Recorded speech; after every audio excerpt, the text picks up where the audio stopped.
Welcome back. Sensex 134 పాయింట్లు, Nifty 42 పాయింట్ల నష్టంతో ట్రేడ్ అవుతున్నాయి. అయితే ఇందాక అంటున్నట్లుగా mid cap small cap indices మాత్రం కొంతవరకు హోల్డ్ చేస్తున్నాయి. మార్నింగ్ నుంచి గెయినర్స్ గానే ఉన్నాయి.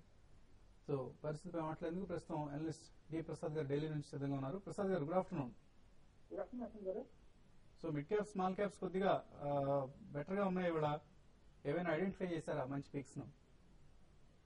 I think stocks old stocks ఉన్నాయి, కానీ దానికి ప్రస్తుతం మిడ్ క్యాప్ స్మాల్ క్యాప్ లో ఇన్వెస్ట్ చేసే బదులు I think front line stocks లో ఇన్వెస్ట్ చేయడం బెటర్ అనిపిస్తుంది. బికాస్ అక్కడ లిక్విడిటీ ఉంది. ఈ mid cap stocks small cap stocks ఇంకొంచెం టైం పడుతుంది, అట్లీస్ట్ 15 days to 1 month పడుతుంది.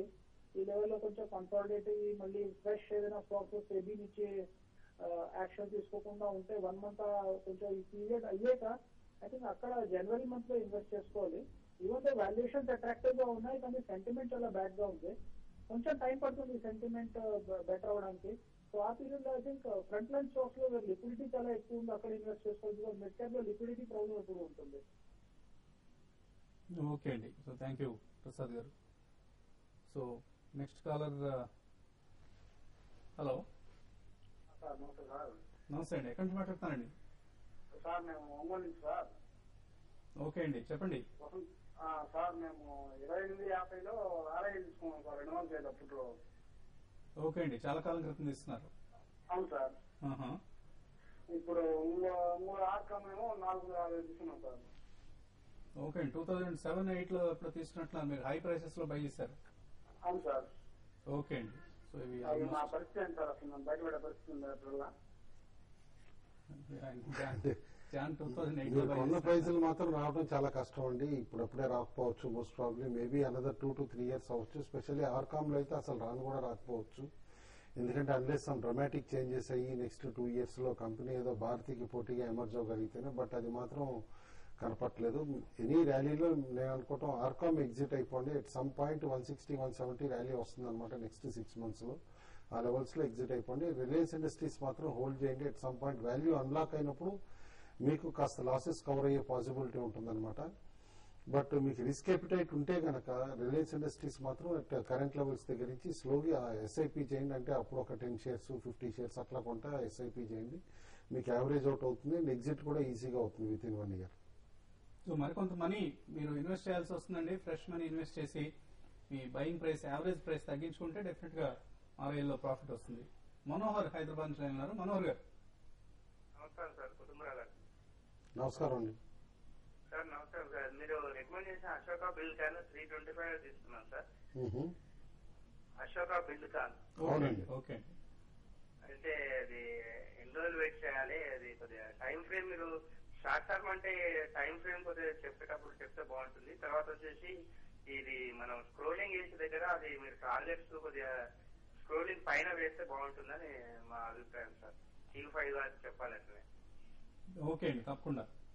అశోక బిల్డ్కాన్ రీసెంట్లీ ఐపీఓ అయిన కంపెనీ అండి. అయితే one of the largest toll projects ఉన్న కంపెనీ అనమాట. అందుకనే రికమెండ్ చేసాం. ఎందుకంటే స్లోగా ఎవరికైతే ఎక్కువ టోల్ బేస్డ్ ప్రాజెక్ట్స్ ఉంటాయో వాళ్ళందరూ కూడా యాన్యుటీ ఇన్కమ్ ఉంటుంది కాబట్టి హైట్ అండ్ ఇంట్రెస్ట్ ఉంటుందని చెప్పనమాట. Definitely stock medium term to long term లో బాగానే రిటర్న్స్ ఇస్తుందని చెప్పేసి అని అనుకున్నాం. సిగ్నిఫికెంట్ గా కూడా పర్లా మీరు అబ్జర్వ్ చేస్తుంటే కనుక రీసెంట్ మిడ్ క్యాప్ క్రాష్ లో కూడా that it self shows stock లో స్ట్రెంత్ ఎంత ఉందో. ఎందుకంటే అదర్ ఇన్ఫ్రా స్టాక్స్ అన్ని కూడా మెల్ డౌన్ అయిపోయినాయి, కానీ ఈ స్టాక్ నిలబడగలిగింది అనమాట. హోల్డ్ చేయండి. బట్ మినిమం అట్లీస్ట్ 6 months అంటే కపుల్ ఆఫ్ క్వార్టర్స్ రిజల్ట్స్ చూసిన తర్వాత డెఫినెట్లీ స్టాక్ లో బాగా హైట్ అండ్ ఇంట్రెస్ట్ వస్తుందని చెప్పేసి అని అనుకుంటున్నాం. నెక్స్ట్ కాలర్ సురేష్ రావులపల్లి నుంచి ఉన్నారు. సురేష్ గారు, నమస్తే అండి. నమస్తే అండి. సార్ ఇది శ్రీ అయ్యాలో ఒకటి దివాన్ హౌసింగ్ కూడా తీసుకుందాం అనుకుంటున్నాం. అసలు దివాన్ హౌసింగ్ పొజిషన్ బాగా పెరిగింది. బాగా పెరిగిందంటారా? ఇవాళ ఓకే, ఇవాళ పెరిగిందంటారా? ఓకే. హెచ్డిఎల్ అయితే మీరు కరెక్షన్ లో బై చేయొచ్చండి స్టాక్ కూడా, ఎందుకంటే చాలా హెవీగా ఓవర్ సోల్డ్ పొజిషన్ లో ఉంది. అయితే మీరు ప్రాబ్లీ నెక్స్ట్ వీక్ అట్లా మీరు బై చేయమని సజెస్ట్ చేస్తాను. ఒకవేళ ఇక్కడ నుంచి డౌన్ సైడ్ ఉన్నా కూడా కొంచెం లిమిటెడ్ గా ఉంటుంది. అయితే మీరు ఇమీడియట్ గా మీరు ఏమీ ఎక్స్పెక్ట్ చేయకండి ఇమీడియట్ గా ఇవన్నీ కూడా బాగా పెరిగి మంచి రిటర్న్ వస్తాయని. కాబట్టి మీరు కొంత టైం ఒక 6 to 8 months గానీ హోల్డ్ చేయగలిగితే HDIL and Dewan Housing buy చేయొచ్చు. మరి ముఖ్యంగా దివాన్ హౌసింగ్ అయితే కంపేర్ టు హెచ్డిఎల్ చాలా స్ట్రాంగ్ గా బై అని చెప్తాను. కరెంట్ లెవెల్స్ లో ఇది స్టాక్ ని బై చేయొచ్చు. నెక్స్ట్ కాలర్ కర్నూలు నుంచి రమేష్ లైన్ ఉన్నారు. రమేష్ గారు, నమస్కారం సార్. నమస్తే అండి. అదే శేషు గారు నమస్కారం సార్. నమస్కారం. అది పొద్దున టెంపర్ 72 తీసుకోమన్నారు. ఓకే అండి. అదే రేటు ఏ రేట్ లో స్టాప్ లాస్ పెట్టుకోవచ్చా? ఎన్ని రోజులు పెట్టుకుంటే రేట్ వస్తుందా? కొద్దిగా లాంగ్ టైం పెట్టుకోవచ్చా? ఒకటే నేను పొద్దున్నే రికమెండ్ చేసింది అంటే ఇప్పుడు పడుతున్న మార్కెట్ లో ఏదైనా అంటే మంచి మిడ్ క్యాప్ ఏమైనా చెప్పమంటే చెప్పానండి. అది ట్రేడింగ్ కోసం కాదు. తర్వాత మీరు స్టాప్ లాస్ ట్రేడింగ్ కోసం స్టాప్ లాస్ అయితే ఇన్వెస్ట్మెంట్ కి అయితే స్టాప్ లాస్ నా ఉద్దేశం ప్రకారం మరి క్లోజ్ గా స్టాప్ లాస్ ఉండకూడదండి. కాబట్టి మీరు ఇన్వెస్ట్మెంట్ గా మీరు చెంబలు తీసుకోమని సజెస్ట్ చేస్తాను. నెక్స్ట్ మంత్ దీంట్లో మంచి ర్యాలీ రావడానికి ఆస్కారం ఉంది. కాబట్టి ఒక అట్లీస్ట్ మీరు 2 months 3 months కోసం మీరు తీసుకోండి. ఇప్పటికి ఇక్కడ నుంచి ఫర్దర్ కొంచెం డౌన్ సైడ్ ఉన్నా కూడా పెద్దగా ఉండకపోవచ్చు. కాబట్టి కరెంట్ అవర్స్ లో స్టాక్ ని బై చేయమని చెప్పానండి.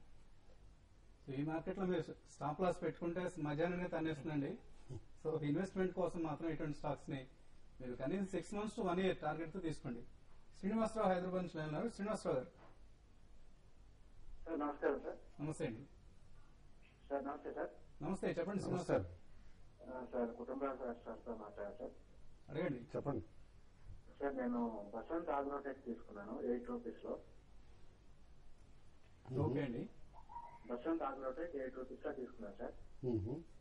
అది హోల్డ్ చేయాలా ఏం చేయమంటారు సార్? రీసెంట్ కరెక్షన్ అది కూడా 6 rupees దగ్గరకు వచ్చిందండి. స్టాక్ అది 1 rupee పెయిడ్ అప్ స్టాక్ గుర్తుంచుకోండి. Moreover seed and single super phosphate SSP fertilizers చేసే కంపెనీ అనమాట. రిజల్ట్ డీసెంట్ గానే ఉంది Q2ది. బట్ ఓవరాల్ గా జనరల్ వీక్నెస్ తోటే స్టాక్ కరెక్ట్ అయింది. మీరు హోల్డ్ చేయండి. బడ్జెట్ టైం కి all the fertilizer seed companies కూడా ఎక్స్పెక్టేషన్స్ ఆఫ్ సాప్స్ తోటి కాస్త పెరుగుతాయి అనమాట. ఆ టైం అప్పుడు ఎగ్జిట్ అవ్వచ్చు. నెక్స్ట్ కాలర్ రవీంద్ర విజయవాడ నుంచి ఉన్నారు. రవీంద్ర గారు సార్ నమస్తే సార్. నమస్తే అండి. సార్ డాక్టర్ రెడ్డిస్ 1785లో స్టార్ట్ చేశామండి. షార్ట్ చేశారు? అవును సార్, షార్ట్ సేల్ చేశామండి. ఓకే అండి. ఓకే సార్ పొజిషన్ అయితే చెప్తారా సార్? ఇప్పుడు ఏమి స్టాక్ దొరికినట్లు డిఫెన్సివ్ స్టాక్స్ లో స్టార్ట్ చేయటం ఏంటండి మీరు? Doctor Reddy's stocks. Yeah, so momentum stocks లో స్టార్ట్ చేయాలండి మీరు. ఇటువంటి డాక్టర్ రెడ్డిస్ అండ్ స్టాక్స్ లో మార్కెట్ కి ఒక్కోసారి కాంట్రరీగా వెళ్తూ ఉంటాయి. మార్కెట్ పడుతున్నప్పుడు పెరిగే స్టాక్స్ ఇవి. మీరు అబ్జర్వ్ చేస్తుంటే లాస్ట్ వీక్ మార్కెట్ అంతా కూడా అల్లకల్లోలో నడుస్తున్నప్పుడు డాక్టర్ రెడ్డిస్ బాగా స్ట్రెంత్ చూపించిందండి. కాబట్టి ఒకటి మీరు కేర్ఫుల్ గా ఒక స్టాక్ హై ప్రైస్ ఉంది కదా అని చెప్పేసి అని ఇది నెక్స్ట్ వీక్ పడకపోతుంది అని చెప్పి షార్ట్ చేసి ఉంటారు. అట్లా చేయకూడదు. ఓవరాల్ గా ట్రెండ్ అంటే మీకు ఈవెన్ 5-day మూవింగ్ యావరేజ్ లేకపోతే 15-day మూవింగ్ యావరేజ్ కట్ అవుతుంది డౌన్ సైడ్, ఫర్దర్ వీక్నెస్ వచ్చే పాసిబిలిటీ ఉంటుంది. ఒక 50 rupees అట్లా అనుకున్నప్పుడే షార్ట్స్ అటెంప్ట్ చేయాలి. ప్రిఫరబ్లీ యాజ్ ఆఫ్ నౌ నిన్న ఫ్రైడే మూవ్మెంట్ అండ్ ఇవాళ మూవ్మెంట్ చూస్తే మాత్రం డెఫినెట్లీ కొంచెం వీక్ గా ఉంది స్టాక్ అనమాట. బట్ స్టాప్ లాస్ డెఫినెట్లీ పెట్టుకోండి. Just 1.5 to 2 percentage points hire లో. ఓకే అండి. మధురై నుంచి సరోజ లైన్ ఉన్నారు. సరోజ గారు నమస్తే అండి. నమస్తే అండి. ఎస్ఐపిలో ఇన్వెస్ట్ చేయాలంటే ఏ ఫండ్ మంచిదండి? ఎస్ఐపిలో మ్యూచువల్ ఫండ్ అండి. అవునండి. మ్యూచువల్ ఫండ్స్ లో 2 రకాలుగా వెళ్ళొచ్చండి. ఈక్విటీ డైవర్సిఫైడ్ స్కీమ్స్ లో చేయొచ్చు, లేదా బ్యాలెన్స్ ఫండ్స్ లో చేయొచ్చు. మీ రిస్క్ ప్రొఫైల్ మీద సెలెక్ట్ చేసుకోవాల్సి ఉంటుంది. ఈక్విటీ డైవర్సిఫైడ్ లో అయితే మనం రెగ్యులర్ గా చెప్పే స్కీమ్స్ అండి. హెచ్డిఎఫ్సి ఈక్విటీ ఒకటి, హెచ్డిఎఫ్సి టాప్ 200, అలాగే ఐడిఎఫ్సి లో ప్రీమియర్ ఈక్విటీ అని ఒక స్కీమ్ ఉంది. సిమిలర్లీ బిర్లా సన్ లైఫ్ లో ఫ్రంట్ లైన్ ఈక్విటీ. ఈ స్కీమ్స్ లో మీరు ఏదో ఒక స్కీమ్ ని మీరు సెలెక్ట్ చేసుకోవచ్చు, లేదా ఒకటి కాకపోతే 2 స్కీమ్స్ కూడా సెలెక్ట్ చేసుకోవచ్చు మీరు ఇన్వెస్ట్ చేద్దాం అనుకునే మొత్తాన్ని బట్టి. నెక్స్ట్ కాలర్ సుబ్రహ్మణ్యం కర్నూలు నుంచి ఉన్నారు. సుబ్రహ్మణ్యం గారు హలో. హలో చెప్పండి సుబ్రహ్మణ్యం గారు. సార్ కర్నూలు డిస్ట్రిక్ట్ సార్ మాది. ఓకే అండి. సార్ ఇక్కడ డెల్టా కార్పొరేషన్ ఏ బ్రోకరేజ్ వాళ్ళ డెల్టా కార్పొరేషన్ తీసుకోండి బాగుంటుంది అంటున్నారు సార్. ఓకే అండి. ఎట్లుంది సార్ దాని పరిస్థితి సార్? అంటే వాళ్ళు ఏ ఉద్దేశం చెప్తున్నారు? మీకు షార్ట్ టర్మ్ కోసం తీసుకోమంటున్నారండి, medium to long term? Long term కోసం తీసుకోమంటున్నారు సార్. ఓకే అండి. ఒకటండి మీరు లాంగ్ టర్మ్ లో అయితే డెల్టా కార్పొరేషన్ తీసుకోవచ్చండి. అయితే ఇది ఏంటంటే ప్యూర్ ఒక ట్రేడింగ్ స్టాక్ అని కూడా చెప్పొచ్చు. దీంట్లో మీ సర్ప్రైజింగ్ రిటర్న్ రావడానికి అవకాశం ఉంది. At the same time surprising down side రావడానికి కూడా అవకాశం ఉంది. రీసెంట్ గా మనం చూసాము 140 లెవెల్స్ నుంచి మళ్ళీ 80 rupees రావడం చూసాము. అయితే అక్కడి నుంచి చాలా స్ట్రాంగ్ గా బౌన్స్ అయింది. మీరు డిక్లైన్స్ లో స్టాక్ మీరు లాంగ్ టర్మ్ కి తీసుకోవచ్చండి. దీంట్లో ఏంటంటే జుంజున్వాలా ఉన్నారు, అదొకటి దీంట్లో అడ్వాంటేజ్. అయితే ఫండమెంటల్స్ పరంగా చూసే స్టాక్ అయితే చాలా ఎక్స్పెన్సివ్ అని చెప్పొచ్చు. ఇంకోటండి, చాలా మంది బ్రోకరేజ్ హౌసెస్ చెప్పారని చెప్పేసి అని అంటున్నారు, కానీ మీరు హోంవర్క్ చేశారో లేదో చెప్పట్లేదు. కాబట్టి ఫస్ట్ మీరు కూడా హోంవర్క్ చేసుకుని మీకు కాన్ఫిడెన్స్ వచ్చిన తర్వాతే కొనండి. నెల్లూరు నుంచి శ్రీనివాసరావు లైన్ ఉన్నారు. శ్రీనివాసరావు సార్ కుటుంబరావు గారు నమస్కారం అండి. నమస్కారం. సార్ తాండా సొల్యూషన్స్ బాగా తగ్గిందండి. ఉమ్. ఎన్ని రోజులు ఎంత తగ్గింది, ఫ్యూచర్ బిజినెస్ ఎలా ఉంటుంది ఏమైనా ఎక్స్ప్లెయిన్ అవుతా అని చెప్పండి. తర్వాత జ్యోతి ల్యాబ్స్ ఆల్రెడీ తీసుకున్నాను సార్, ఉమ్. ఈ రేట్లో అమ్మొచ్చా? జ్యోతి ల్యాబ్స్ ఆల్రెడీ కాస్త కరెక్ట్ అయిందండి. యాక్చువల్ గా మనం రికమెండ్ చేసిన దానికంటే కూడా ఎక్సీడ్ అయ్యి దాదాపు 100% ఎక్స్ట్రా రిటర్న్ ఇచ్చిందనమాట స్టాక్ అనమాట. ఇన్ఫాక్ట్ ఫుల్లీ ప్రైస్డ్ అనుకుంటున్నా. 10% కరెక్షన్ మాత్రం ఆన్ కార్డ్స్ అండి జ్యోతి ల్యాబ్స్ లో. మీరు లాంగ్ టర్మ్ ఎప్పుడో తీసుకుని ఉంటే కనుక డెఫినెట్లీ ఒకసారి ప్రాఫిట్ బుక్ చేసుకుని కరెక్షన్ వచ్చిన తర్వాత తిరిగి పికప్ చేయొచ్చు. ట్యాన్లో మాత్రం క్లియర్ గా మనం 60 రూపాయలు ఉన్నప్పుడు దగ్గర నుంచి కూడా చెప్తానే ఉన్నామండి.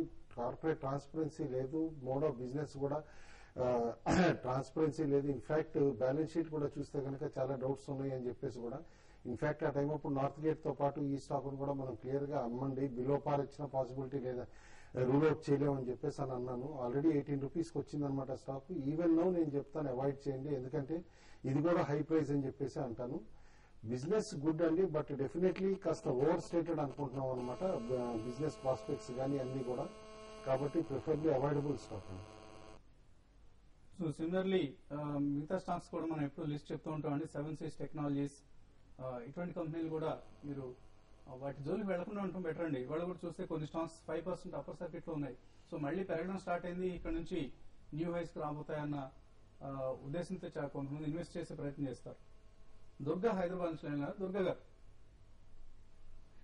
మీ బిజినెస్ టీమ్ అందరికి గుడ్ ఆఫ్టర్నూన్. నేను అంటే మార్కెట్ లో ఎంటర్ అయిన కొత్తలో తెలియక ఇంట్రాడే అనుకొని మీరు చెప్తూనే ఉంటారు, అది ఉండిపోయినాయి, అట్లా బ్లాక్ అయిపోయాయి.